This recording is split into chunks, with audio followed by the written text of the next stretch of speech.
El libro de Luis Arizmendi y Jorge Weinstein, Tiempos de peligro, estado de excepción y guerra mundial, publicado por Plaza y Valdés Editores en 2018, constituye un instrumento imprescindible para el análisis de la crisis civilizatoria o epocal en curso. Una crisis que sin pretensiones apocalípticas pone en riesgo la sobrevivencia misma de la especie humana e incluso la existencia de la vida en el planeta. Esta es una obra de gran calado que desde el pensamiento crítico marxista se constituye en una llamada urgente de atención, fundada, coherente y provocativa, sobre los trances y destinos inciertos que impone la forma actual de acumulación capitalista, con su violencia exponencial sobre millones de seres humanos, desplegada en formas y variantes que los autores identifican y conceptualizan a lo largo de sus ensayos. Este trabajo se inscribe dentro de esa reflexión teórica que los mayas zapatistas identifican con la metáfora del centinela, la posta, que no agota su capacidad de vigilancia, esto es, que vence la fatiga, que supera lo que llaman el síndrome del vigía, que consiste en solo ver una parte del todo, que no percibe los cambios ni las señales de peligro, sus indicios y cómo valorarlos e interpretarlos para alertar la posibilidad o la inminencia de lo que también metafóricamente los mayas zapatistas llaman la tormenta, es decir, la catástrofe que se avecina. Arizmendi y Weinstein cumplen cabalmente esta tarea de la posta que alerta sobre los tiempos de peligro que acechan a la humanidad a través de los cada vez más frecuentes estados de excepción y sobre los riesgos reales de una guerra mundial.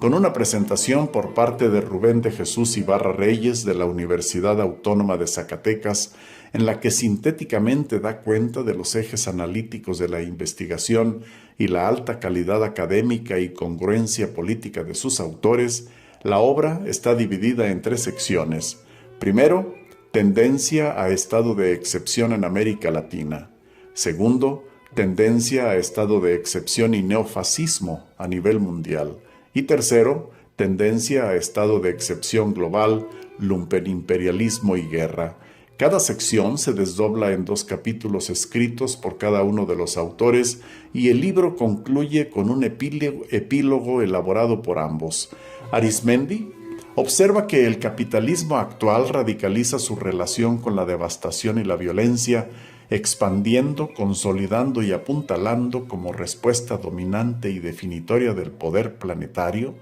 para determinar su reconfiguración ante la crisis epocal del capitalismo del siglo XXI, lo que cabe denominar como tendencia neoautoritaria, una tendencia que, entrecruzando cada vez más agresivamente violencia económica anónima y violencia política destructiva, asimismo responde a la intensificación de la disputa por la hegemonía mundial, particularmente en América Latina, la única región que ha intentado ofrecer ciertas resistencias contrahegemónicas frente al llamado neoliberalismo, pero en la que también la tendencia epocal hacia estado de excepción se ha abierto paso. Para dar cuenta de esta tendencia, el autor ofrece una información comparativa muy pertinente. Mientras la historia de la violencia política destructiva del poder capitalista en el siglo XX dio lugar a 111 golpes de Estado, lo que representa en promedio poco más de 1 por año, el siglo XXI lleva ya al menos 33, lo que arroja una media anual prácticamente del doble. Arizmendi analiza los golpes de Estado de nuevo tipo en América Latina, precisando que en lugar de la articulación entre la Fuerza Armada y el Poder Legislativo, ahora recurren al vínculo estratégico entre poder legislativo y más media como cuarto poder. Así, la acumulación por desposesión ha desplegado como su desembocadura inevitable la realización de un nuevo tipo de golpes de Estado y como soporte de ellos, la tendencia hacia una reconfiguración cada vez más violenta del capitalismo, imponiendo estados de excepción de facto o peor aún, de jure. El autor considera a México como el espejo del futuro histórico que deberían visibilizar todas las fuerzas sociales reaccionarias que de modo temerario apoyan el golpe de Estado de nuevo tipo y la tendencia neoautoritaria en América Latina, aunque en nuestra región la transición violenta del capitalismo comenzó en Colombia en el entrecruzamiento de violencia económico anónima y violencia político-destructiva. México ha ido más lejos. Tiene razón Arizmendi en sus consideraciones sobre el caso mexicano como el paradigma del llamado capitalismo necropolítico, con la política de muerte y la economía criminal como fundamento de aceleradas y decadentes formas de acumulación por desposesión. Es muy importante la caracterización de nuestro país como prototipo de la tendencia neoautoritaria en América Latina, ya que efectivamente aquí la acumulación por desposesión ha llegado muy lejos sin dictadura militar ni invasión armada, pero con una reconfiguración muy radical de la política de muerte. La descripción que hace Arizmendi de la coyuntura mexicana durante las décadas en que se impone esta acumulación militarizada del capitalismo necropolítico es tan escalofriante como verídica en sus trágicas consecuencias para millones de mexicanos quienes han sufrido la caída de los índices económicos sociales, violación de derechos humanos, feminicidios, anomia, destrucción de los tejidos sociales, por mencionar algunos de los factores claves de una compleja tragedia multidimensional. Una verdadera catástrofe humanitaria en la que ha jugado un rol crucial una de las fuerzas armadas más letales del orbe,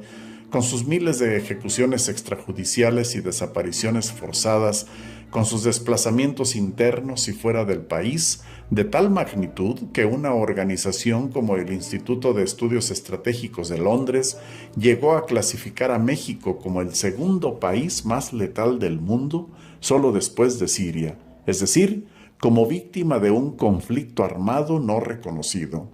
Lúcidamente, Arizmendi observa el ciclo de los gobiernos progresistas, comprobado para casos como el argentino o el brasileño, en el que un gobierno popular aumenta los niveles de vida de la clase media para que luego esta clase media empiece a apoyar a la derecha y ésta destruya a la clase media, desembocando en que la clase media empobrecida vuelva a apoyar a un gobierno popular. Esto coloca a la región latinoamericana para Arizmendi en una encrucijada ineludible y cada vez más radical, la confrontación entre la tendencia neoautoritaria que pugna por instalar la acumulación por desposesión en todos sus alcances y una tendencia contrahegemónica que pretende resistir, pero no va a abrirse paso remitiéndose puramente al proyecto del Estado liberal como contrapeso ante la violencia planetaria y la crisis epocal del capitalismo del siglo XXI.